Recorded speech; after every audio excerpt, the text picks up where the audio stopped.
નમસ્કાર, ગુજરાત બુલેટિન ન્યૂઝમાં આપનું સ્વાગત છે। અમરેલીના બગસરા નગરપાલિકાની સામાન્ય ચૂંટણી ફરી ભાજપનો ભગવો લહેરાશે। પૂર્વ પાલિકા પ્રમુખ નિતેશ ડોડિયાએ આપી પ્રતિક્રિયા। બગસરા નગરપાલિકામાં 1 થી 7 વોર્ડના 28 ઉમેદવારો વિજેતા થશે, ફરી કેસરીઓ લહેરાવશે।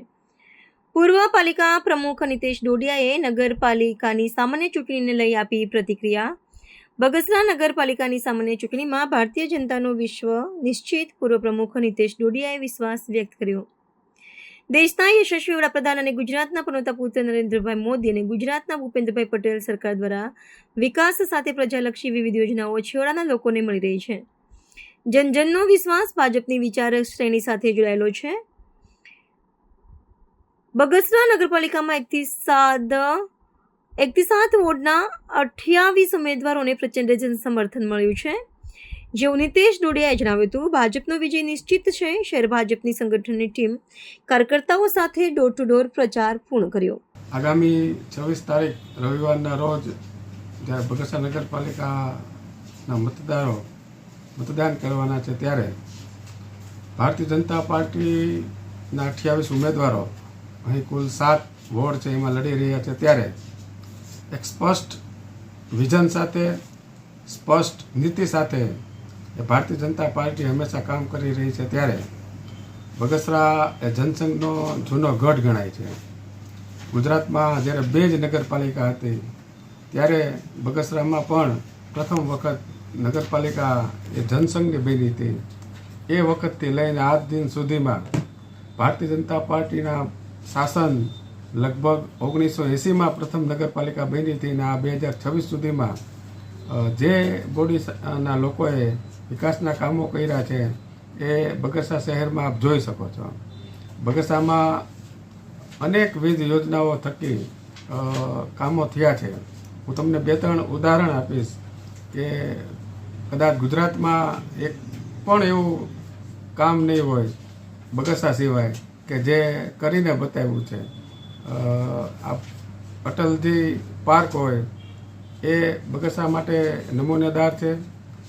અહીંના એક સરાણીયા વિસ્તારમાં જે લોકો સરાણીયા એમને રહેવા માટેની જગ્યાઓ પણ નહોતી, ત્યારે એમને જમીન આપીને આજે લગભગ 80 જેટલા પ્રધાનમંત્રી આવાસ યોજનાના મકાનો એ સરાણીયા વિસ્તારમાં બન્યા છે। યોજનાની વાત કરું તો એટલી બધી યોજનાઓ ગુજરાત અને રાજ્ય સરકારની છે। મા અમૃતમ કાર્ડ થકી 10 લાખ રૂપિયા જેવી રકમનું દવાખાનાનું કામ હોય, ખેડૂતો માટેની ચિંતા, મજદૂરો માટેની ચિંતા, કારીગરો માટેની ચિંતા જ્યારે સરકાર કરતી હોય, ત્યારે બગસરામાં રોડ, રસ્તા, પાણી, ગટર સહિતના જે કામો લોકોની વચ્ચે રહીને લોકો માટે જ્યારે કર્યા છે, ત્યારે અમને સંપૂર્ણ વિશ્વાસ છે કે બગસરા શહેરની જનતા હંમેશા ભારતીય જનતા પાર્ટીને જીત અપાવતી રહી છે। ત્યારે આ ચૂંટણીમાં પણ ભારતીય જનતા પાર્ટીની ઐતિહાસિક જીત થવાની છે, એ નિશ્ચિત છે। મેં કીધું ને, જીત નિશ્ચિત છે। અનેક પાર્ટીઓ આખા ગુજરાતની વાત કરું તો આવીને ગઈ, પરંતુ બગસરામાં ક્યારેય ભારતીય જનતા પાર્ટી સિવાય ભારતીય જનતા પાર્ટીને જે પ્રેમ મળ્યો છે, મતદારોને જે વિશ્વાસ છે, એ કમળ સિવાય ક્યારેય કોઈને સ્વીકારતા નથી। અને આ વખતે પણ માત્ર ને માત્ર ભારતીય જનતા પાર્ટી એની પેનલના 4 ઉમેદવારના કમળના નિશાનને મતદાન કરશે એવો સંપૂર્ણ વિશ્વાસ છે।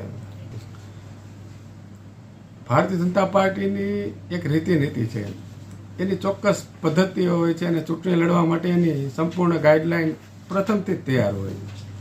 વર્ષોથી કામ કરતા પાર્ટીના કાર્યકર્તાઓને નવી કેડર પણ જોડાય એવા આશય સાથે કે નવા લોકો આમાં જોડાય અને લોકોની સેવા કરે।